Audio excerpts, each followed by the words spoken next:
ओम शांति 3/5/2024 प्रातः मुरली बाबा कहते मिठे बच्चे बंची थाऊ थाऊ एही दुखधाम को छाड़पत्र दे दियो कहीं ना तुमको सुखधाम को जीवाकू हेब। बाबा कहते बंची थाऊ थाऊ एही दुखधाम को छाड़पत्र दे दियो कहीं ना तुमको सुखधाम को जीवाकू हेब। बाबांकर प्रश्न बाबा पिलामानकु केउं एक छोटिया परिश्रम करिबा पाई कहउछंती।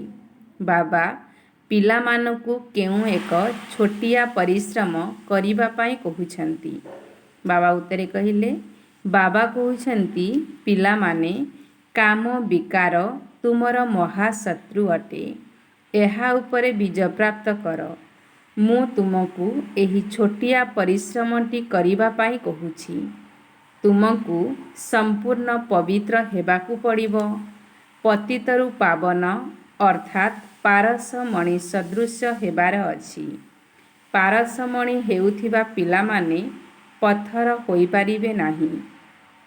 तुमे माने एबे जदि फूल समान होई जिवो तेबे बाबा तुमको नयनरे बसाई साथीरे नेई जिबे। ओम शांति आत्मिक पिता आत्मिक पिलामानकु बुझाउचंती। एकथा पिलामाने निश्चिंत भावरे जानिछंती जे आमे ब्राह्मण होइछु पुणी देवता हेबु। एही कथारे पक्का निश्चय होई जाइछि ना। शिक्षक जाहाकू पाठ पढ़ाई थांती निश्चिंत भावरे तांकू निज समान करी देई थांती।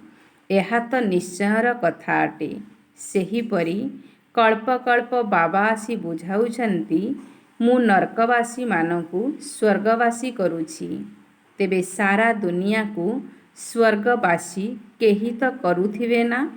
बाबा स्वर्गवासी करुछंती, रावण नरकवासी करी देउछि।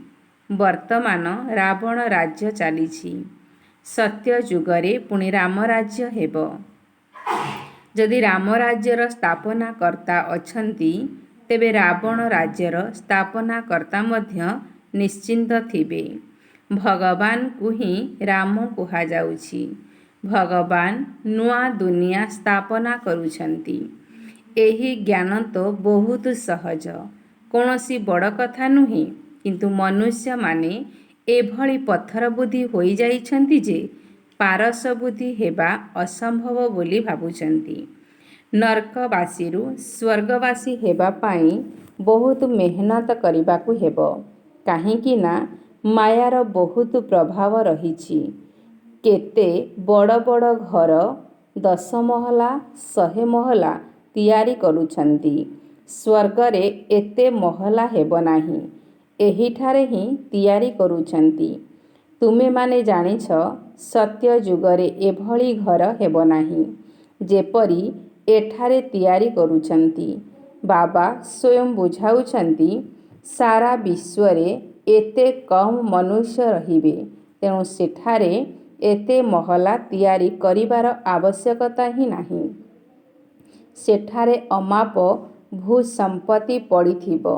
एठारे जागा नाही, तेणु जागार दाम केते बढ़िगलाणी। सेठारे जागा पाई कोनोसी दाम देबाकू पड़िबो नाही ना म्युनिसिपालिटी टैक्स आदि देबाकू पड़िबो। जाहार जेते जमी दरकार नेई पारिबे। बाबांकर एही ज्ञान द्वारा सेठारे तुमको सबु सुख मिली जीवो। मनुष्य माने जेउ 100 महला घर तियारी करुछंती सेथिरे मध्य पैसा आदि खर्च हुए ना। किंतु सत्य जुगरे कौनसी पैसा खर्च हेबो नाही। असरंती धन रहिबो। पैसा को केही खातिरी करिबे नाही। ढेर पैसा रहिबो तेबे ताहा कौन करिबे। सेथिपाई सुना हीरा मोतीर महल आदि तियारी करुछंती। एबे तुम मानकु केते ज्ञान मिलुछि। एहा बुद्धिमान एवं बुद्धिहीनर कथा अटे। सत्व बुद्धि एवं तम बुद्धि रही थांती ना। सत्व प्रधान स्वर्गर मालिक होई थांती। तमगुणी बुद्धि नरकर मालिक हुअंती। एहा तो स्वर्ग नुहे, एहा हेला घोर नरकर दुनिया। ବହୁତ ଦୁଃଖୀ ହୋଇଯାଇଛନ୍ତି। ତେଣୁ ଭଗବାନଙ୍କୁ ଡାକୁଛନ୍ତି, ପୁଣି ତାଙ୍କୁ ଭୁଲି ଯାଉଛନ୍ତି। ଏକତା ବାବା କହିଲେ ଏକତା ପାଇଁ କେତେ ଚେଷ୍ଟା କରୁଛନ୍ତି, ସମ୍ମିଳନୀ ଆଦି କରୁଛନ୍ତି, କିନ୍ତୁ ତୁମେମାନେ ଜାଣିଛ ଏମାନେ ପରସ୍ପର ମିଶି ଏକ ହୋଇପାରିବେ ନାହିଁ।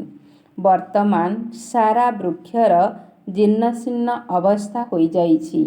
ପୁଣି ଥରେ ଏହା ନୂଆ ହେବ। ତୁମେ ଜାଣିଛ କଳିଯୁଗରୁ ସତ୍ୟଯୁଗ କିପରି ହେଉଛି। ଏହି ଜ୍ଞାନ ତୁମକୁ ବାବା ବର୍ତ୍ତମାନ ହିଁ ବୁଝାଉଛନ୍ତି। ତୁମେ ସତ୍ୟଯୁଗ ନିବାସୀ। ବାବା କହିଲେ ତୁମେ ସତ୍ୟଯୁଗ ନିବାସୀରୁ କଳିଯୁଗ ନିବାସୀ ହୋଇଛ, ପୁଣି ସଙ୍ଗମ ଯୁଗ ନିବାସୀ ହୋଇ ସତ୍ୟଯୁଗ ନିବାସୀ ହେବ।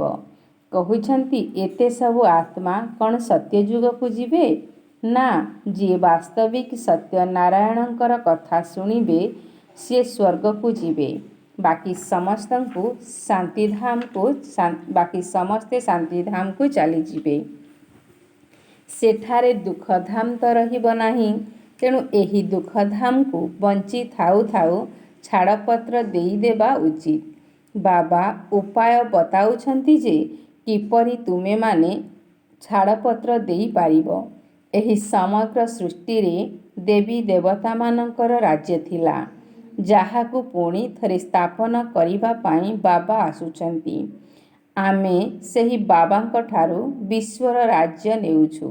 ଡ୍ରାମାର ଯୋଜନା ଅନୁଯାୟୀ ପରିବର୍ତ୍ତନ ନିଶ୍ଚିନ୍ତ ହେବ। ଏହା ହେଉଛି ପୁରୁଣା ଦୁନିଆ। ଏହାକୁ ସତ୍ୟଯୁଗ କିପରି କୁହାଯିବ? କିନ୍ତୁ ମନୁଷ୍ୟମାନେ ବିଲକୁଲ ବୁଝୁନାହାନ୍ତି ଯେ ସତ୍ୟଯୁଗ କହିଲେ କ'ଣ। ବାବା ବୁଝାଇଛନ୍ତି ଏହି ଜ୍ଞାନ ପାଇଁ ସେହିମାନେ ହିଁ ଯୋଗ୍ୟ ଯେଉଁମାନେ ବହୁତ ଭକ୍ତି କରିଛନ୍ତି। ତେଣୁ ସେମାନଙ୍କୁ ହିଁ ବୁଝାଇବା ଦରକାର। ବାକି ଯେଉଁମାନେ ଏହି କୂଳର ହୋଇନଥିବେ ସେମାନେ ବୁଝିପାରିବେ ନାହିଁ। ତେଣୁ ସମୟ ନଷ୍ଟ କରିବା ଉଚିତ ନୁହେଁ। ଯଦି ଆମ କୂଳର ବାବା କହିଲେ ଯଦି ଆମ କୂଳର ହୋଇନଥିବେ ତେବେ କିଛି ବି ମାନିବେ ନାହିଁ। କହୁଛନ୍ତି ଆତ୍ମା କ'ଣ, ପରମାତ୍ମା କ'ଣ, ଏକଥା ମୁଁ ବୁଝିବାକୁ ଚାହୁଁନାହିଁ। ତେଣୁ ଏଭଳି ଆତ୍ମାମାନଙ୍କ ପଛରେ ଅଯଥା ପରିଶ୍ରମ କର ନାହିଁ। ବାବା ବୁଝାଇଛନ୍ତି ଉପରେ ଲେଖାଯାଇଛି ଭଗବାନ ଉବାଚ ମୁଁ କଳ୍ପ କଳ୍ପ ପୁରୁଷୋତ୍ତମ ସଙ୍ଗମ ଯୁଗରେ ଏହି ସାଧାରଣ ମନୁଷ୍ୟ ଶରୀରରେ ଆସୁଛି, ଯିଏକି ନିଜର ଜନ୍ମକୁ ଜାଣିନାହାନ୍ତି। ମୁଁ ତାଙ୍କୁ ହିଁ କହୁଛି। ପୂରା 5000 ବର୍ଷର ଅଭିନୟ କାହାର ରହିଛି ସେ କଥା ମୁଁ ହିଁ କହୁଛି। ଶ୍ରୀକୃଷ୍ଣଙ୍କର ମହିମାର ମଧ୍ୟ ଗାୟନ କରୁଛନ୍ତି ଯେ ଇଏ ସତ୍ୟଯୁଗର ପ୍ରଥମ ରାଜକୁମାର ଅଟନ୍ତି। ପୁଣି 84 ଜନ୍ମ ପରେ କ'ଣ ହେବେ? ପ୍ରଥମେ ଗରିବ, ଗରିବରୁ ରାଜକୁମାର, ପୁଣି ରାଜକୁମାରରୁ ଗରିବ ହେଉଛନ୍ତି ନା? ତୁମେ ଜାଣିଛ ରାଜକୁମାରରୁ ଗରିବ କିପରି ହେଉଛନ୍ତି। ପୁଣି ବାବା ଆସି କଉଡ଼ିରୁ ହୀରା ତୁଲ୍ୟ କରୁଛନ୍ତି।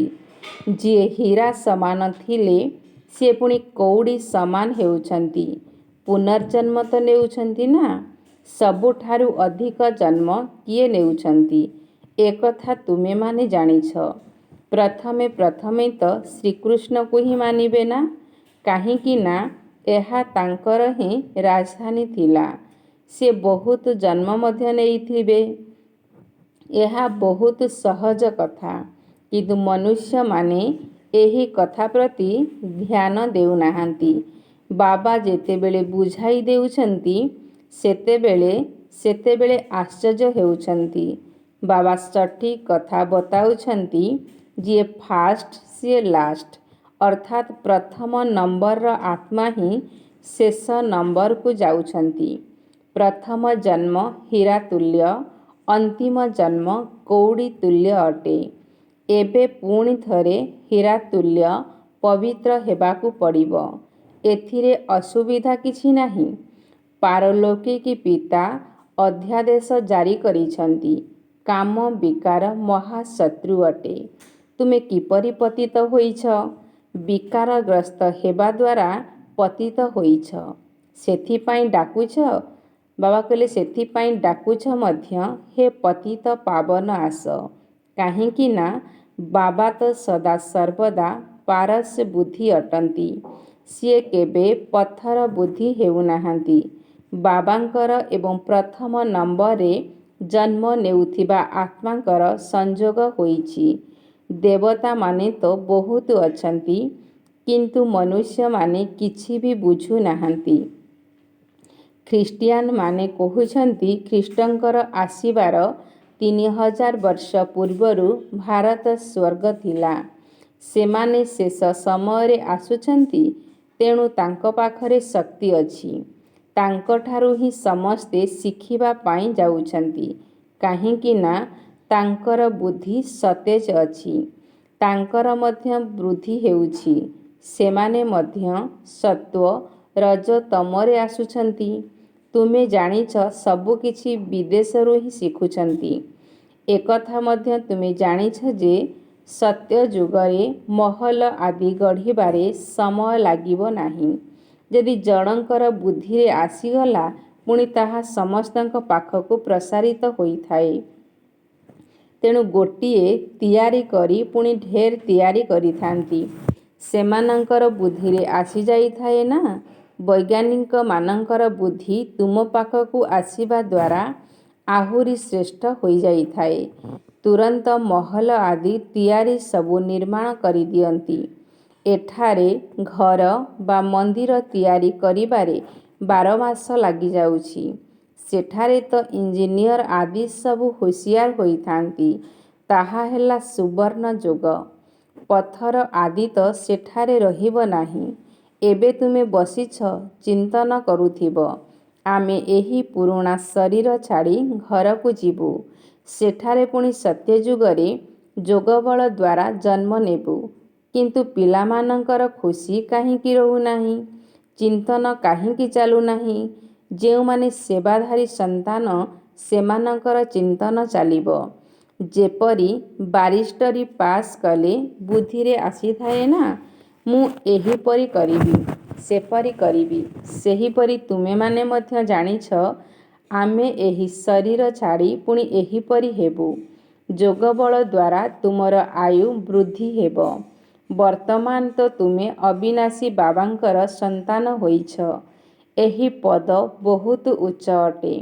ତୁମେ ଈଶ୍ୱରୀୟ ପରିବାରର ଅଟ। ତୁମର ଆଉ କୌଣସି ସମ୍ବନ୍ଧ ନାହିଁ। ବାବା ଭାଇ ଭଉଣୀଙ୍କ ସମ୍ପର୍କ ଠାରୁ ମଧ୍ୟ ଊର୍ଦ୍ଧ୍ୱକୁ ନେଇ ଯାଉଛନ୍ତି।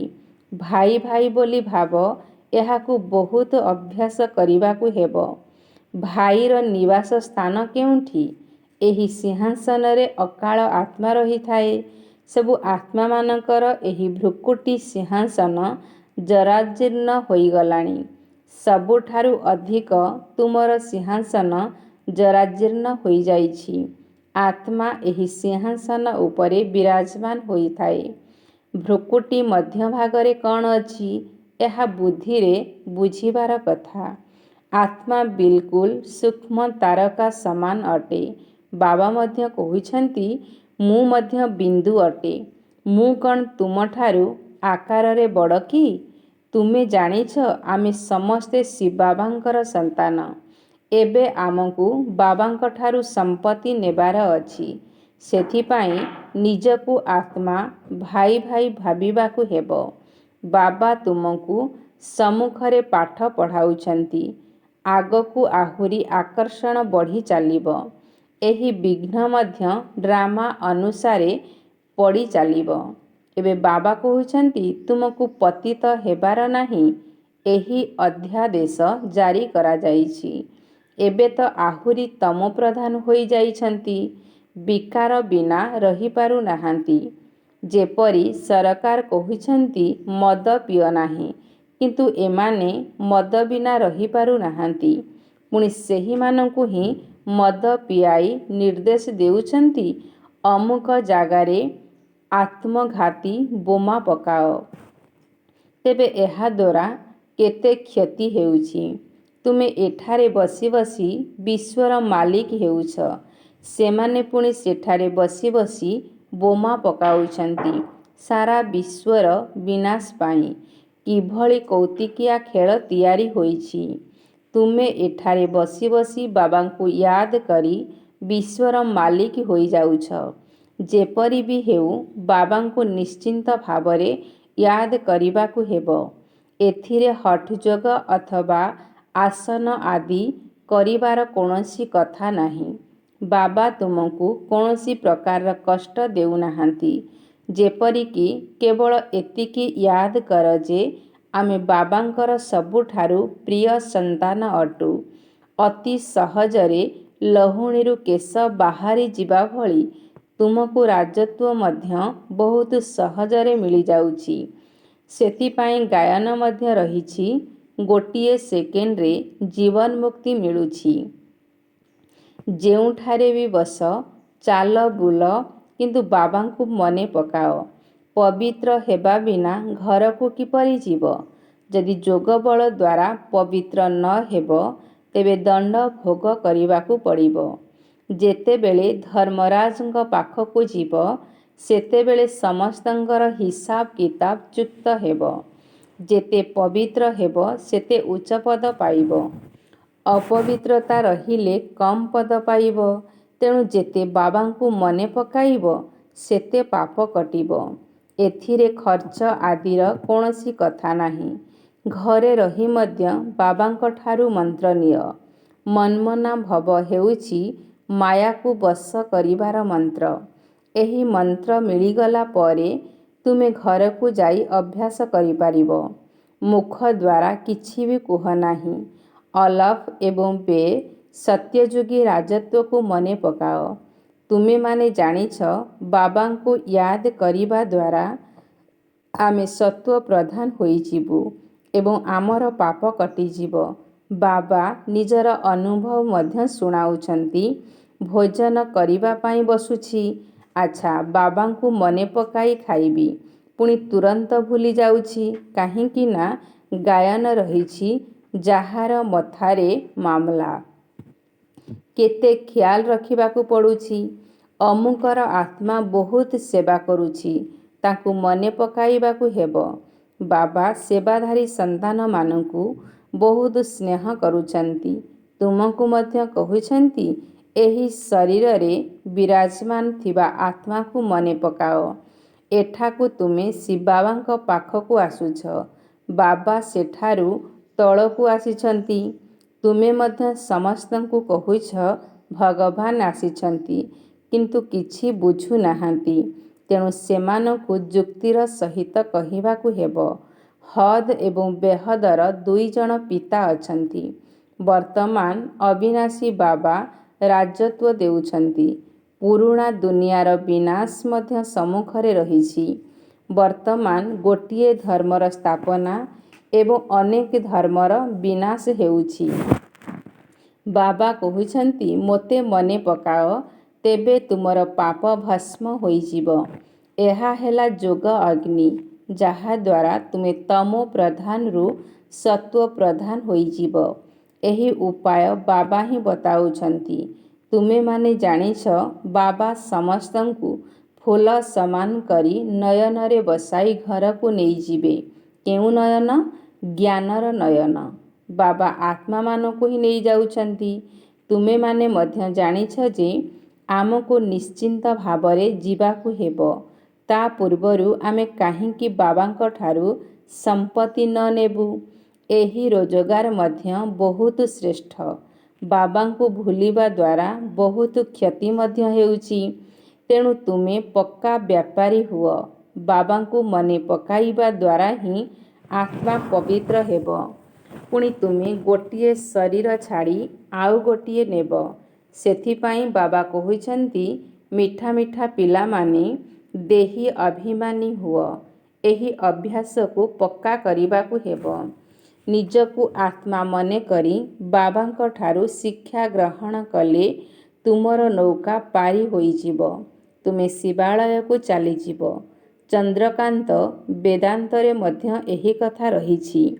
ବୋଟ୍ କିପରି ଚାଲିଲା, ମଝିରେ ଓହ୍ଲାଇଲେ କୌଣସି ଜିନିଷରେ ମନ ଲାଗିଗଲା, ପୁଣି ବୋଟ୍ ଚାଲିଗଲା।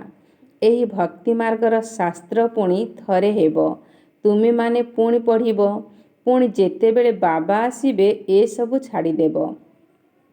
ବାବା ସମସ୍ତଙ୍କୁ ନେଇଯିବା ପାଇଁ ଆସୁଛନ୍ତି। ଭାରତର ଉତ୍ଥାନ ଏବଂ ପତନ କିପରି ହେଉଛି କେତେ ସ୍ପଷ୍ଟ ଭାବରେ ବୁଝାଉଛନ୍ତି। ଏହି ବ୍ରହ୍ମା ଶ୍ୟାମଳରୁ ଗୋରା ହେଉଛନ୍ତି। ବ୍ରହ୍ମାରୁ ବିଷ୍ଣୁ, ପୁଣି ବିଷ୍ଣୁରୁ ବ୍ରହ୍ମା ହେଉଛନ୍ତି। ଜଣେ ତ ହେଲେ, ବାବା କହିଲେ ଜଣେ ତ ହେଉନାହାନ୍ତି ନା। ତେଣୁ ଏସବୁ କଥା ବୁଝାଇବାକୁ ହେବ। କୃଷ୍ଣଙ୍କୁ ଶ୍ୟାମ ସୁନ୍ଦର କାହିଁକି କୁହାଯାଇଛି ବୁଝାଇବା ଦରକାର। ସ୍ୱର୍ଗକୁ ଯାଉଛନ୍ତି, ନର୍କକୁ ଲାତ ମାରୁଛନ୍ତି, ଏକଥା ଚିତ୍ରରେ ମଧ୍ୟ ସ୍ପଷ୍ଟ ଭାବରେ ରହିଛି ନା। ବାବା ତୁମମାନଙ୍କର ରାଜତ୍ୱର ଚିତ୍ର ମଧ୍ୟ ତିଆରି କରାଇଥିଲେ। ଆଚ୍ଛା, ମିଠା ମିଠା ଶିଖିଲେ ଅଧେ ସନ୍ତାନମାନଙ୍କ ପ୍ରତି ମାତ ପିତା ବାପ ଦାଦାଙ୍କର ମଧୁର ସ୍ନେହଭରା ସ୍ମୃତି ଏବଂ ସୁପ୍ରଭାତ। आत्मिक पितांकर आत्मिक संतानମାନଙ୍କୁ नमस्ते। हम रूहानी बच्चों की रूहानी बाप दादा को याद प्यार और गुड मॉर्निंग। नमस्ते नमस्ते नमस्ते। धारणा पाई मुख्य सारांश नंबर 1। बाबांकर एही श्रेष्ठ निर्देश को पालन करिबा पाई आमे आत्मा भाई भाई अटू। भ्रुकुटी मध्यरे आमर निवास अटे। आमे बेहद बाबांकर संतान। आमर एहा ईश्वरीय परिवार। एही स्मृतिरे रहिबाकु हेबो। देही अभिमानी हेबार अभ्यास करिबाकु हेबो।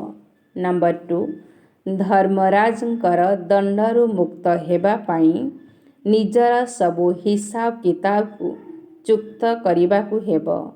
माया को बस करिबार जेउ मंत्र मिलिछि ताहाकु मने रखी सत्व प्रधान हेबाकु पड़िबो।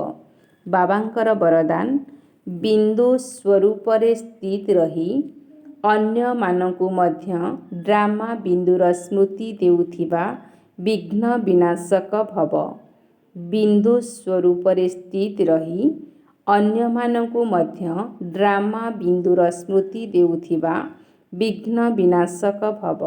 विस्तार बाबा कहले जेउ पिला माने कौनसी कथारे प्रश्नवाचक चिन्ह लगांती नहीं, सर्वदा निजे बिंदु स्वरूपरे स्थित रही सबु कार्ୟରେ ଅନ୍ୟମାନଙ୍କୁ ମଧ୍ୟ ସମର୍ଥ କରି ସଫଳତାର ଲକ୍ଷ୍ୟ ନିକଟକୁ ନେଇ ଆସନ୍ତି। ସେମାନେ କୌଣସି ଅଳ୍ପ କାଳର ବିନାଶୀ ସଫଳତାକୁ ଦେଖି ଖୁସି ହୋଇଯାଆନ୍ତି ନାହିଁ, ବରଂ ସେମାନେ ବେହଦର ସଫଳତା ମୂରତ ହୋଇଥାନ୍ତି। ସର୍ବଦା ଏକାଭଳି ସ୍ଥିତିରେ ସ୍ଥିତ ହୋଇ ରହିଥାନ୍ତି। ସେମାନେ ନିଜର ସଫଳତାର ସ୍ୱସ୍ଥିତିରେ ସ୍ଥିତ ରହି ଅସଫଳତାକୁ ମଧ୍ୟ ସଫଳତାରେ ପରିବର୍ତ୍ତନ କରିଦିଅନ୍ତି। ସ୍ଲୋଗାନ ଯଦି ସର୍ବଦା ଆଶୀର୍ବାଦ ବାବା କହିଲେ ଯଦି ସର୍ବଦା ଆଶୀର୍ବାଦ ଦେଉଥିବ ଏବଂ ନେଉଥିବ ତେବେ ବହୁତ ଶୀଘ୍ର ମାୟାଜିତ ହୋଇଯିବ। ଯଦି ସର୍ବଦା ଆଶୀର୍ବାଦ ଦେଉଥିବ ଏବଂ ନେଉଥିବ ତେବେ ବହୁତ ଶୀଘ୍ର ମାୟାଜିତ ହୋଇଯିବ। ଆଚ୍ଛା, ଓମ୍ ଶାନ୍ତି।